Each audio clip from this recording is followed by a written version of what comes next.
अस्सलाम वालेकुम viewers, welcome back. Microsoft Excel 2016 tips and trick का लेक्चर नंबर 7 है और इसके अंदर मैं आपको फार्मूलाज के जो शॉर्टकट्स हैं उसके बारे में बताऊंगा और साथ ही साथ कुछ कॉमन मिस्टेक्स होती हैं कैलकुलेशन के दौरान। लाइक आप कैलकुलेटर से जब कैलकुलेशन कर रहे होते हैं तो रिज़ल्ट कुछ आ रहा होता है और एक्सेल के ऊपर जब आप कैलकुलेट कर रहे होते हैं तो रिज़ल्ट कुछ और आ रहा होता है। तो उसको हम क्या करेंगे, देखेंगे कि किस तरीके से हम इसको फिक्स करते हैं। इस तरह छोटी छोटी टिप्स हैं वो देखेंगे। तो चलते हैं हम अपने लेक्चर की तरफ। अच्छा, ये स्क्रीन पे मेरे पास एक शीट ओपन है। सारा का सारा वर्क मैं इसी शीट के ऊपर करूँगा। एक शॉर्टकट आपको बताने जा रहा हूँ यहाँ पे। लाइक कि ये मेरे पास डेटा है। अगर मैं इसको यहाँ से बॉटम एज को डबल क्लिक करता हूँ तो देखें ये मेरे पास 21 रोज़ हैं। ठीक हो गया। अब मुझे क्या करना है कि इस सारे के सारे को सम करना है यहाँ पे। ठीक है।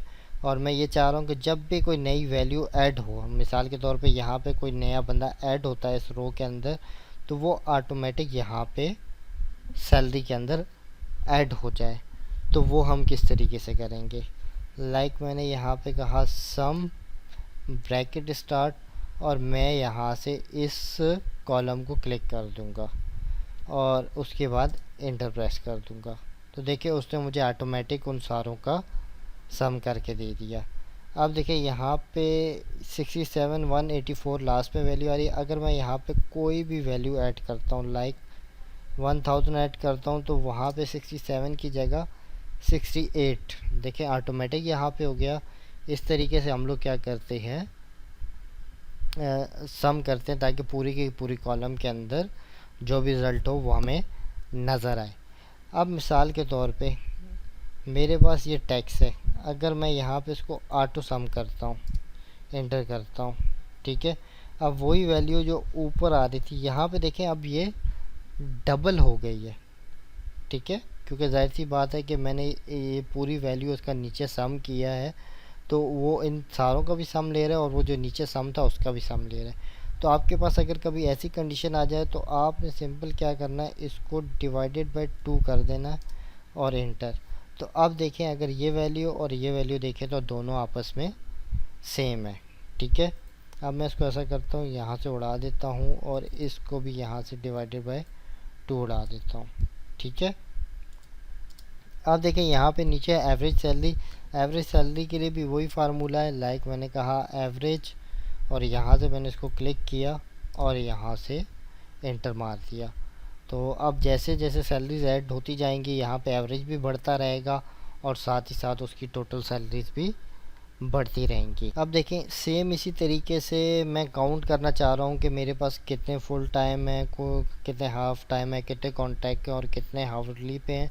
सेम उसी तरीके से कि डेटा बढ़ता जाए तो मैं उसको ऑटोमेटिक इसमें कैलकुलेशन भी ऐड होती जाए।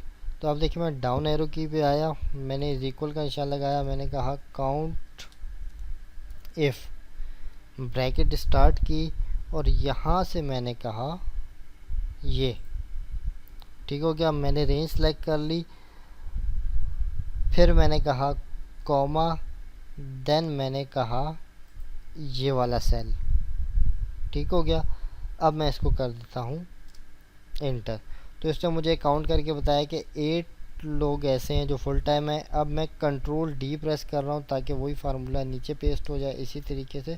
तो देखिए सारा का सारा रिज़ल्ट मेरे पास आ गया।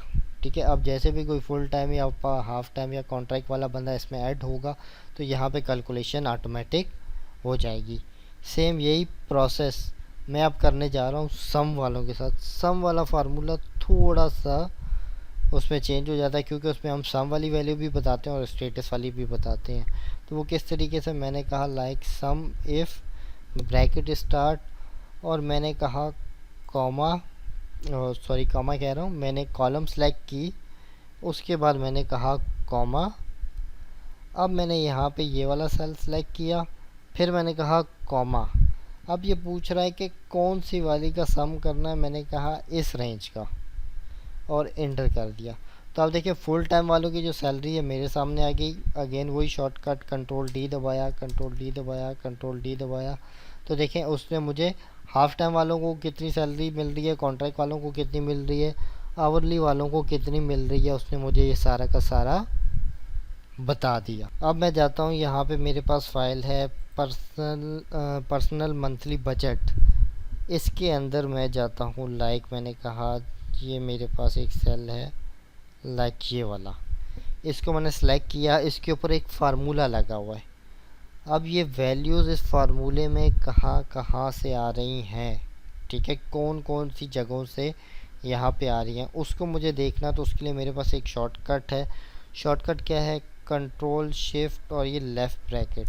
जैसे ही मैंने प्रेस किया तो देखिए वो सारा का सारा डेटा हाईलाइट हो गया जहाँ से ये वैल्यू आ रही है। अब मैं चाहूँ तो इसको यहाँ से कोई फॉर्मेट अप्लाई कर दूँ, ठीक हो गया। अब इसी तरीके से लाइक मैं ये देखना चाह रहा हूँ कि इसमें कौन कौन से, ये कहाँ कहाँ से वैल्यू आ रही है। अगेन कंट्रोल शिफ्ट और ब्रैकेट, और इसको मैं अपनी मर्ज़ी से कोई अलग फॉर्मेट दे दूँ।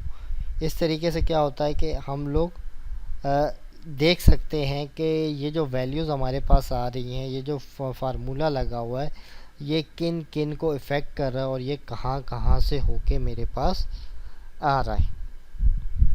अब देखें, अगर मैं यहाँ से जाता हूँ, मेरे पास एक सेल है लाइक ये वाला, ठीक है, ये एक वैल्यू है। अब मैं ये देखना चाह रहा हूँ कि ये वैल्यू किस किस जगह पे इफ़ेक्ट करती है, मतलब किस किस फार्मूले में इफ़ेक्ट करती है। तो उसके लिए क्या है कि मैं यहाँ से जाता हूँ फार्मूला, और मैं यहाँ से कहता हूँ ट्रेस डिपेंडेंट। तो देखिए उसने मुझे बताया है कि ये जो वैल्यू है, ये वैल्यू इफ़ेक्ट करती है इस जगह को जहाँ पे तीर आ रहा है, और एक तीर इसने मुझे नीचे की तरफ दिखाया टोटल वाले में। अगर मैं इसको दोबारा क्लिक करता हूँ तो देखिए मज़ीद ये कहाँ कहाँ इफ़ेक्ट कर रहा है, मज़ीद दबाता जा रहा हूँ तो ये देखें सारा का सारा मुझे ये इस तरीके से दिखा रहा है। तो ये हम इसलिए यूज़ करते हैं जब हम कोई लार्ज शीट हमारे पास आती है तो उसको हम डायग्नोस करने के लिए करते हैं, देखने के लिए कि हमारे पास ये जो फंक्शन है, ये जो वैल्यूज़ हैं, सही है, ये किन किन डेटा को इफ़ेक्ट कर रहा है। विजुअली प्रेजेंटेशन ज़रा ज़्यादा अच्छी होती है बजाय इसके कि आप एक चीज़ को क्लिक करें और फिर दूसरे को जाके देखें कि वो कहाँ कहाँ पे इफ़ेक्ट कर रहा है। अब देखें, मैं ज़रा सा ऊपर चला जाता हूँ, ये मेरे पास है लाइक ये वाला सेल ले लेता हूँ। मेरे पास ये सेल है, इसके अंदर ऑलरेडी एक फार्मूला लगा हुआ है। मैं फॉर्मेट पे आता हूँ और मैं यहाँ से कहता हूँ ट्रेस प्रेसिडेंट, ठीक है, इसको मैंने क्लिक किया तो अब मुझे ये दिखा रहा है कि ये जो वैल्यू आ रही है, सही है, वो किस जगह से हो के आ रही है, ठीक है। देखिए अगर मैं एड्रेस बार पे देखूँ तो वो मुझे दिखा रहा है E9 और J16, ठीक है, यहाँ से ये मुझे शो कर रहा है कि ये वैल्यू यहाँ से आ रही है, ठीक हो गया। अब अगर मैं मज़ीद इसको क्लिक करता हूँ तो फिर ये मज़ीद ये वैल्यूज़ कहाँ से आ रही हैं ये मुझे इस तरीके से मज़ीद दिखाता जाएगा। इसको जैसा कि मैंने पहले बताया कि जब हमारे पास कोई एक्सटर्नल शीट आती है और उसके फार्मूलेस को या वैल्यूज़ को हमने देखना होता है कौन सी वैल्यूज़ कहाँ पे इफ़ेक्ट कर रही है, कौन सा फार्मूला कहाँ से होके आ रहा है, तो उसके लिए हम लोग ये चीज़ यूज़ करते हैं। मैं यहाँ से रिमूव एरो को क्लिक कर देता हूँ, वो सारा का सारा डेटा रिमूव हो गया, ठीक हो गया। अब मैं जाता हूँ ये जोन वाली शीट के अंदर। अब मिसाल के तौर पे मुझे यहाँ पे देखें जनवरी और अप्रैल का सम चाहिए, इस वाले हिस्से में नीचे फरवरी और मई का, और फिर उससे नीचे मार्च एंड जून का, और फिर अप्रैल और जुलाई का।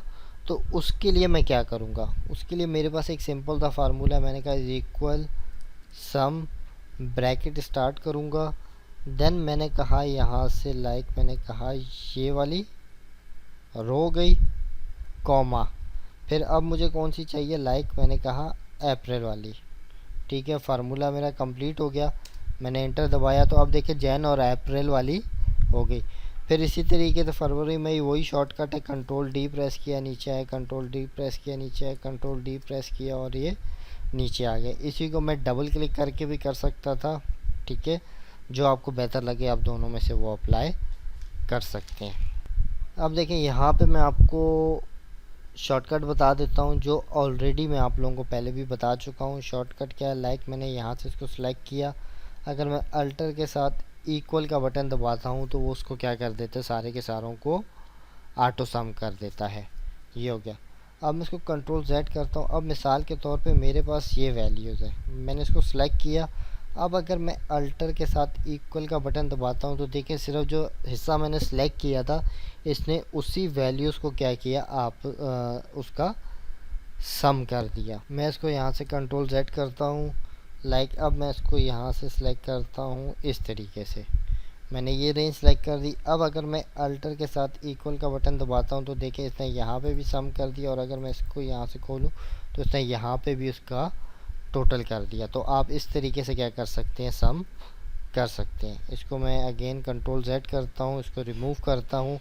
अब मिसाल के तौर पे जब भी आप किसी भी जगह पे होते हैं और सम करते हैं, मैंने कहा यहाँ पे मुझे सम चाहिए, ठीक है, तो यहाँ पे देखिए ऊपर भी वैल्यू है और यहाँ पे लेफ़्ट साइड पे भी वैल्यू है। अगर मैं अल्टर के साथ इक्वल का बटन प्रेस करता हूँ तो देखिए एक्सेल के अंदर बाय डिफ़ॉल्ट हमेशा वो वही वैल्यू लेगा जो टॉप के ऊपर होंगी, सही है। अगर आपको लेफ़्ट साइड वाली वैल्यू का सम करना है तो आपने उसको सिलेक्ट करना है और देन इंटर कर देना है। तो ये चीज़ याद रखिएगा जब भी आप इस तरह की कोई कैलकुलेशन करें जहाँ पे आपके अप और डाउन दोनों तरफ वैल्यू हो और वहाँ पे आप अल्टर इक्वल का निशान यूज़ करें तो वो क्या करेगा, सबसे पहले टॉप वैल्यू को सिलेक्ट करेगा, देन आपको इंटर प्रेस करना है। अब मैं यहाँ से जाता हूँ, मेरे पास एक शीट है, शीट 6, हाँ बिल्कुल यही शीट है। इस शीट को मैंने इसलिए डिज़ाइन किया ताकि मैं आपको बता सकूं कि सम टाइम पे आप कैलकुलेटर से जब कैलकुलेशन कर रहे होते हैं तो वो डिफरेंट आ रही होती है, और जब आप एक्सेल के ऊपर कैलकुलेशन कर रहे होते हैं तो वो डिफरेंट आ रही होती है।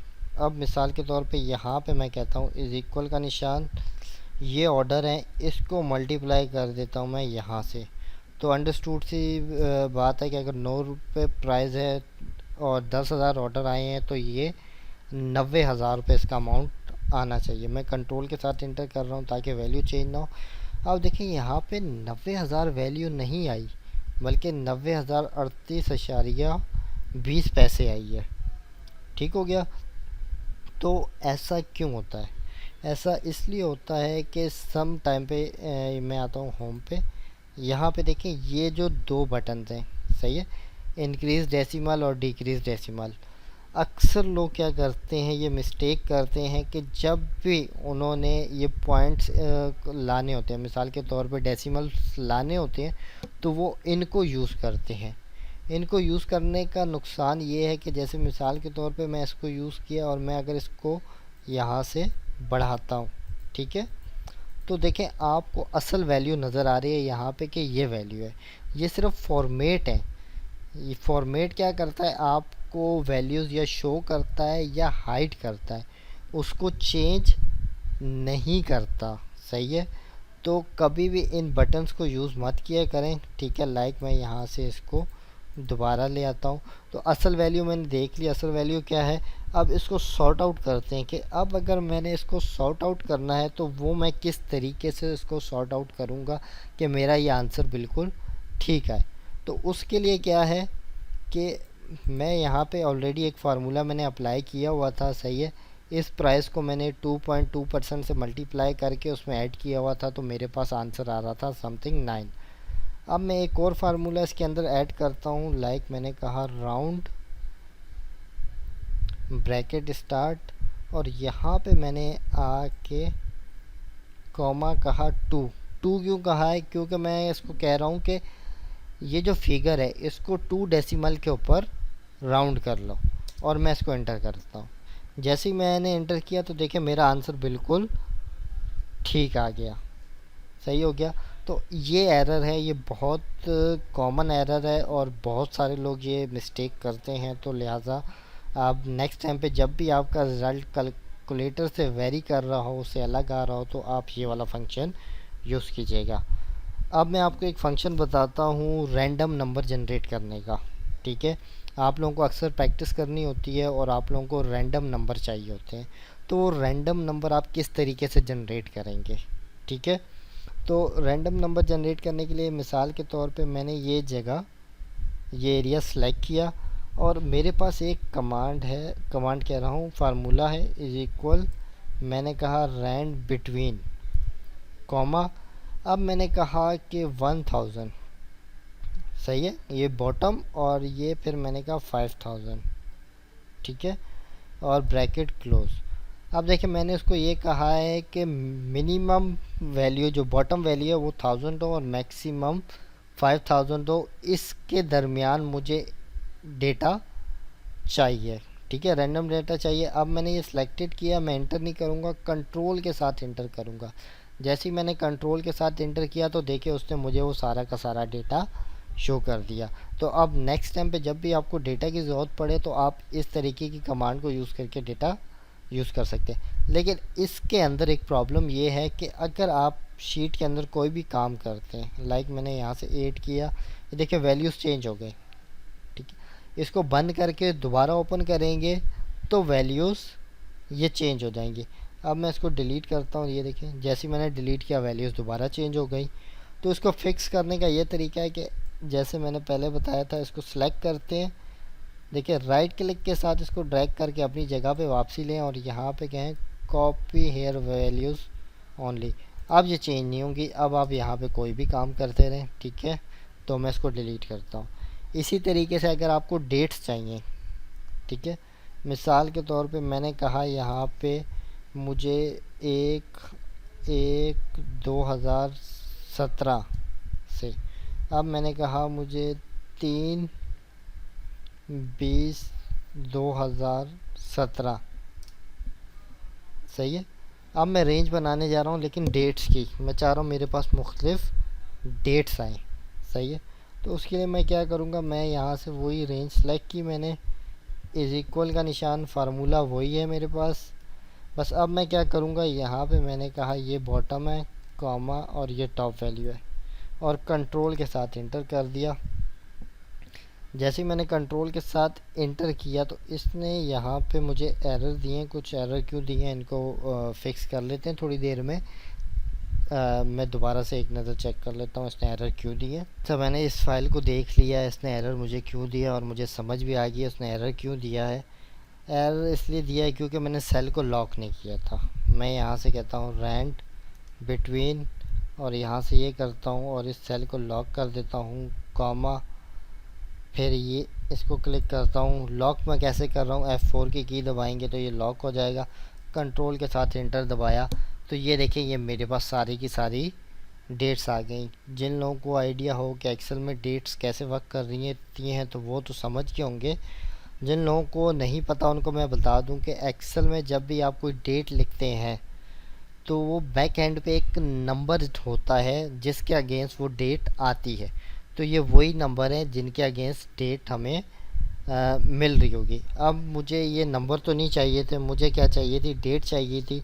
तो उसके लिए मैं शॉर्टकट क्या यूज़ करूँगा, कंट्रोल शिफ्ट और पाउंड की का साइन जैसे यूज़ किया मैंने, तो वो देखें वो सारे के सारे डेट्स डेट फॉर्मेट में आ गई और वो मुझे स्क्रीन के ऊपर डिस्प्ले भी हो रही हैं। अगर मैं इसको थोड़ा सा इधर करूँ तो आपको ये क्लियर भी नज़र आ रहा होगा, ठीक है। तो इस तरीके से हम लोग क्या करते हैं, रैंडम नंबर या रैंडम डेट्स वगैरह जनरेट करते हैं। तो आई थिंक आज के लिए इतना ही रखते हैं। दुआ में याद रखिएगा। अल्लाह हाफिज़।